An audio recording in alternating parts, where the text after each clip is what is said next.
Hello అండి, నమస్తే.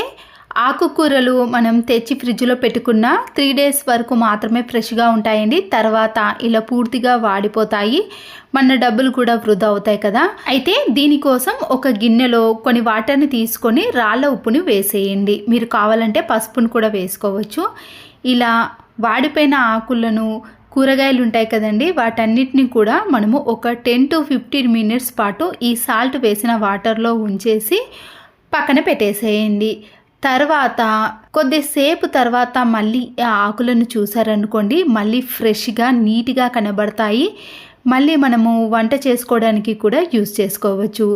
ఆకుకూరలే కాదండి, మీరు ఏవైనా క్యారెట్ కానీ దుంపలు కానీ కూరగాయలు ఏవైనా సరేనండి, ఇలా కొద్దిగా వాడిపోయినట్టు అనిపిస్తే మీరు కొద్దిగా గోరువెచ్చని హాట్ వాటర్లో సాల్ట్ను వేసి కూడా చేశారనుకోండి, ఆకులు కానీ కాయగూరలు అనేవి ఫ్రెష్గా ఉంటాయి. పండగలకి ఫంక్షన్స్కే కాకుండా ఇలాంటి పెద్ద పెద్ద చేపలను మనము రోజు యూజ్ చేసినప్పుడు వీటిపై మరకలు అనేవి ఎక్కువగా ఏర్పడతాయండి. మళ్ళీ వీటిని వాష్ చేయాలంటే కూడా చాలా ఇబ్బంది పడతాం కదా. ముందుగా ఇలాంటి పెద్ద పెద్ద చేపలు మనము వాష్ చేసేటప్పుడు వాటి ఫోల్డింగ్ ఉంటుంది కదండి, ఆ ఫోల్డింగ్లో వీటిని మడత పెట్టేసేయండి. ఎంత చిన్నగా మడత పెట్టుకున్నా సరేనండి, అలా ఫోల్డింగ్లో మడత పెట్టుకున్నాక కొన్ని వాటర్లో మీరు సర్ఫ్ ఎక్సెల్ కానీ వాషింగ్ మిషన్లో వేసే లిక్విడ్ని వేసుకొని, నేనైతే ఇక్కడ లైజాల్ని కూడా కొద్దిగా వేస్తున్నానండి. మీరు కావాలంటే స్మెల్ కోసం కంఫర్ట్ని కానీ మీరు ఏదైనా వేసుకోవచ్చు.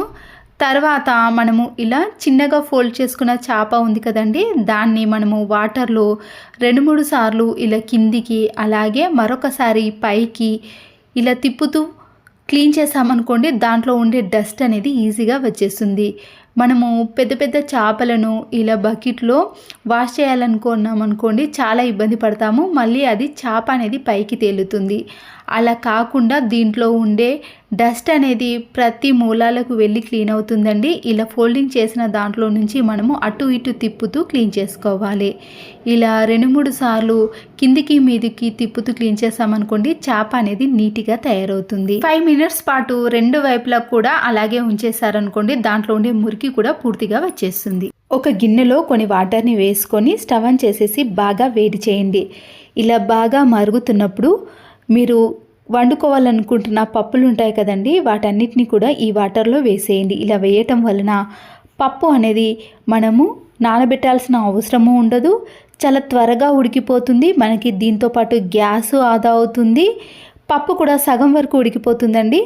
దీనివల్ల కర్రీ త్వరగా చేయాలన్నప్పుడు లేదా గ్యాస్ ఆదా కావాలన్నప్పుడు ఈ టిప్ అనేది యూజ్ అవుతుంది. వాటర్ మరుగుతున్నప్పుడే నేను స్టవ్ ఆఫ్ చేసేసానండి. తర్వాత పప్పును వేసాను. ఇప్పుడు పప్పును ఒక 2-3 మినిట్స్ పాటు అలాగే ఉంచేసానండి హాట్ వాటర్లో. చూసారా, పప్పు అనేది కందిపప్పు అనేది ఇలా కొద్దిగా ఉడికిందండి. తుంచి చూసినప్పుడు పప్పు అనేది సగం వరకు కట్ అవుతుంది కదండి. పప్పు త్వరగా ఉడకాలన్నా కర్రీ త్వరగా చేయాలన్నా ఈ టిప్ అనేది యూజ్ అవుతుంది. పెద్ద పెద్ద బ్లాంకెట్స్ ఉంటాయండి, మనము ఎక్కడికైనా తీసుకెళ్ళాలన్నప్పుడు లేదా మనము సెల్ఫ్లో కానీ కబోర్డ్స్లో కానీ సర్దుకోవాలన్నప్పుడు స్పేస్ అనేది చాలా ఎక్కువగా తీసుకుంటుందండి. మనము ఎక్కువగా ఇలాంటి బట్టలను మడత పెట్టేసేటప్పుడు దగ్గరికి మడత పెట్టి వాడని బెల్టులు ఉంటాయి కదండి, చిన్నపిల్లలే కానీ పెద్ద పిల్లలు ఏవైనా సరే బెల్టులను తీసుకొని ఇలాంటి బ్లాంకెట్స్కి పెట్టేసేయండి. అప్పుడు బ్లాంకెట్ అనేది ఫోల్డ్ చేసాం కాబట్టి ఆ ఫోల్డ్ అనేది అస్సలకే వెళ్ళదండి. అంతేకాకుండా ఇలాంటి పెద్ద పెద్ద బ్లాంకెట్స్ అనేవి ఫోల్డింగ్ చాలా చిన్నగా ఉంటాయి. మనము ఎక్కడ పెట్టినా కూడా చాలా స్పేస్ అనేది తక్కువగా తీసుకుంటుంది. ఈ బెల్ట్ సహాయంతో మనం పట్టుకొని ఎక్కడికైనా ఈజీగా తీసుకెళ్ళవచ్చు లేదా ఏదైనా బ్యాగ్లో కూడా పెట్టుకోవచ్చు.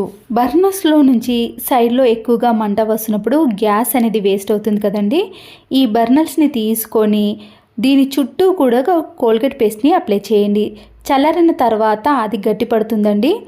ఇలా చుట్టూ అప్లై చేసిన తర్వాత గ్యాస్ స్టవ్కి పెట్టేసి మనం ఆన్ చేసామనుకోండి, దాని సైడ్లో నుంచి మంట అనేది అస్సలకే రాదండి. దీనివల్ల వంట అనేది త్వరగా అవుతుంది, గ్యాస్ కూడా ఆదా అవుతుంది. చాలామందికి చిన్న ఏజ్లోనే వైట్ హెయిర్ వస్తుంది కదా, అలాగే 30 ఇయర్స్ తర్వాత కూడా వైట్ హెయిర్ వస్తున్నప్పుడు ఇలా వచ్చిన వైట్ హెయిర్ని అయితే మనం ఏం చేయలేదండి, నలుపు అయితే చేయలేం. కానీ మిగతా హెయిర్ అనేది తెల్లగా కాకుండా చేసుకోవాలి అంటే ఈ టిప్ అనేది యూజ్ అవుతుంది. స్టవ్ ఆన్ చేసేసి ఒక ప్యాన్ పైన 2 టీ స్పూన్స్ కానీ 1 టీ స్పూన్స్ కానీ పసుపుని వేసేయండి. ఈ పసుపును మనము స్పూన్తో అటు ఇటు కలుపుతూ దీని కలర్ అనేది పూర్తిగా చేంజ్ కావాలండి. ఇలా చేంజ్ కావడానికి మాత్రం టైం పడుతుంది. ఒక 2-3 మినిట్స్ కానీ 5 మినిట్స్ కానీ హై ఫ్లేమ్లో పెట్టి వేడి చేయండి. చూస్తున్నారు కదండి, మనకి కలర్ అనేది చేంజ్ అవుతుంది.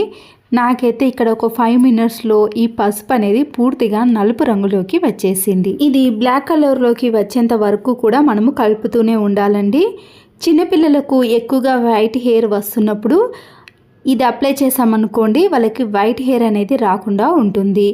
అలాగే కొద్ది ఏజ్లో మనకి వైట్ హెయిర్ వస్తున్నప్పుడు మిగతా హెయిర్ అనేది వైట్గా రాకుండా ఉండాలి అంటే దీన్ని తలస్నానం చేసే ముందు మనము కొబ్బరి నూనెలో కలిపి అప్లై చేసుకోవాలండి. లేదా మామూలుగా నైట్లో కానీ ఇలా పసుపును కొబ్బరి నూనెలో కలిపి పెట్టుకున్నా కూడా వైట్ హెయిర్ అనేది రాకుండా ఉంటుంది. పూర్తిగా చల్లారిన తర్వాత చూసారు కదండి, పసుపు అనేది ఇలా బ్లాక్లోకి వచ్చేసిందో ఆ కలర్ నుంచి ఆ కలర్లోకి వచ్చేసింది.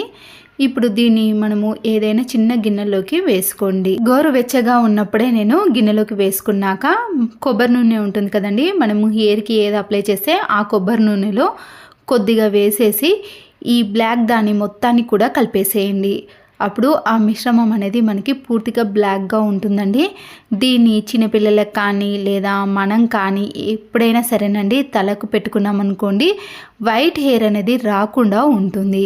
వచ్చిన హెయిర్ని అయితే ఏం చేయలేం, కానీ మిగతా హెయిర్ అనేది వైట్గా రాకుండా ఉండాలి అంటే ఇలా కొబ్బరి నూనెలో కలిపి అప్లై చేసిన దాన్ని మనము తలస్నానం చేసే ముందు రోజు కానీ లేదా కొన్ని గంటల ముందు కానీ ఇలా పెట్టేసుకున్నారనుకోండి, వైట్ హెయిర్ అనేది అస్సలకే రాదండి. మీకు ఈ టిప్ అనేది చాలా బాగా అద్భుతంగా పనిచేస్తుంది. ఒకసారి 2 సార్లు మాత్రమే కాదండి, వీక్లో ఒక 2 టైమ్స్ పెట్టుకున్నారనుకోండి, రిజల్ట్ అనేది ఖచ్చితంగా ఉంటుంది.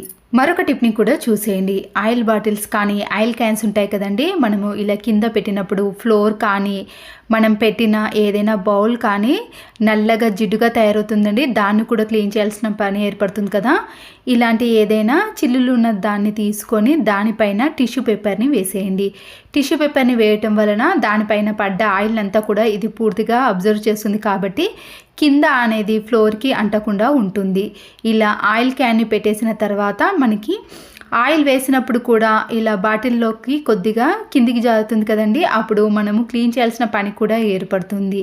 మన ఇంట్లో ఉండే ఏదైనా ఫ్లోర్ పిండి కానీ లేదా ముగ్గు పిండి ఏదైనా సరేనండి, నేనైతే ఇక్కడ పౌడర్ని వేస్తున్నాను. ఫేస్ వేసే పౌడర్ని ఇలా చుట్టూ కూడా అప్లై చేసి ఇలా ఆయిల్ బాటిల్ మొత్తం కూడా అప్లై చేసామనుకోండి, ఆయిల్ అనేది కిందికి పడ్డా కూడా ఈ పౌడర్ అనేది పూర్తిగా పీల్చేస్తుందండి. దీనివల్ల మనం క్లీన్ చేసేటప్పుడు కూడా చాలా సులువుగా ఉంటుంది. ఇలాంటి దాన్ని మనం కిచెన్లో ఎక్కడ పెట్టినా కూడా చాలా నీట్గా కనబడుతుంది. ఫ్లోర్ని కూడా పదే పదే క్లీన్ చేయాల్సిన పని కూడా ఉండదు. ఈ టిప్స్ నచ్చితే తప్పకుండా ఒక లైక్ చేసి మీ ఫ్రెండ్స్కి రిలేటివ్స్కి షేర్ చేయండి. మరో యూస్ఫుల్ వీడియోతో మళ్ళీ కలుద్దాం. Thanks for watching.